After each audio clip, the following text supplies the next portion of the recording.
Hello everyone, welcome back my channel. American Idol's top 3 revealed on Disney Night.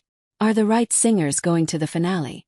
There was plenty of pixie dust to go around on Monday night as American Idol returned to the happiest place on earth for a full night of Disney-themed performances. Unfortunately, there weren't plenty of votes to go around. While we began the hour with a strong top 5, Thunderstorm artists, John Foster, Slater Nally, Brianna Nix and Jamal Roberts, we ended it by saying goodbye to another duo. That means, ready or not, we now know which 3 singers will compete for the grand prize during Sunday's 3-hour season 23 finale, ABC 8/7C. In addition to each of the contestants taking the stage twice on Monday, Idol also welcomed back season 21 winner I Am Tongi for a performance of Hawaiian Roller Coaster Ride, as featured on the soundtrack to the upcoming live-action remake of Lilo and Stitch. Read on for a breakdown of how everyone fared on Monday, including which pair got the axe and which 3 will be back for Sunday's finale. When you're finished, drop a comment with your thoughts below.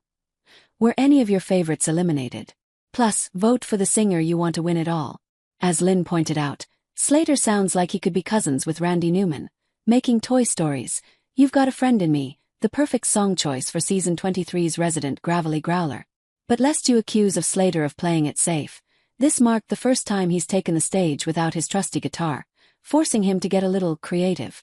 And honestly, I dug the vibes he was putting out there. Dressed to the nines, Wheezy would approve. And oozing charisma, Slater effortlessly crooned his way through this one. It wasn't the wildest vocal journey he's taken us on, but as we've discovered, less is often more with performances like this. Even out of his element, Slater handled himself like a total pro. For his second Disney song, Slater went full bananas, performing Born to be Wild from the soundtrack to D3, The Mighty Ducks. As a Disney purist, I wish he'd chosen something a little more magical. But as a Slater fan, I've got to hand it to the guy. He knew he would kill it. With pyrotechnics as explosive as his vocals. He went full force on this one, blowing away everyone's expectations with a perfect rock performance. Side note, I'm not the least bit surprised to hear that Carrie is a Mighty Ducks fan. Hearing her do that little quack quack quack made me an even bigger fan. John's favorite Disney movie is The Princess and the Frog, but since he already performed almost there last night, he had to switch gears a bit, opting instead to cover the Jungle Book's The Bare Necessities. It wasn't the most exciting performance of the night, but you'd be hard-pressed to find anything technically wrong with it. John was fully in his element under that spotlight, giving us those classic country vocals and playing the heck out of his guitar. And here's a pro tip. If you're a fan of the country spin John put on this particular classic, you'd love the updated Country Bear musical jamboree at Disney World. It's everything you just saw on stage, only with animatronic bears. Picking Rainbow Connection from the Muppet movie was a no-brainer for John, who was already intimately familiar with the iconic ditty. The problem? He only really knew the Willie Nelson version, forcing Lynn to steer him in a more Muppet-wide direction. There was definitely still a healthy dose of Willie energy in the performance, but it also felt authentic to who John is as an artist.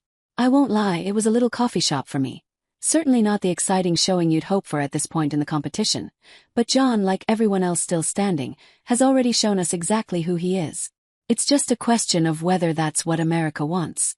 Somebody had to sing Cinderella's "A Dream is a Wish Your Heart Makes," and I'm not the least bit upset that it turned out to be Thunderstorm. It's a classic ditty he sings to his own kids as a lullaby, something Lynn encouraged him to lean into in his performance. And lean in he did, drawing us in with hauntingly beautiful vocals before grabbing the song by the horns and guiding it towards an inspirational crescendo. And that falsetto at the end. Much. Seeing Thunderstorm's kids sleeping in the audience was truly the icing on the cake here, and it was sweet. Back behind his trusty guitar, Thunderstorm returned to the stage with Brad Paisley's Find Yourself, from Cars 3 apparently. While his vocals are always solid, I actually found myself more preoccupied with his guitar playing this time around. It's pretty wild to see someone crushing 2 instruments at once.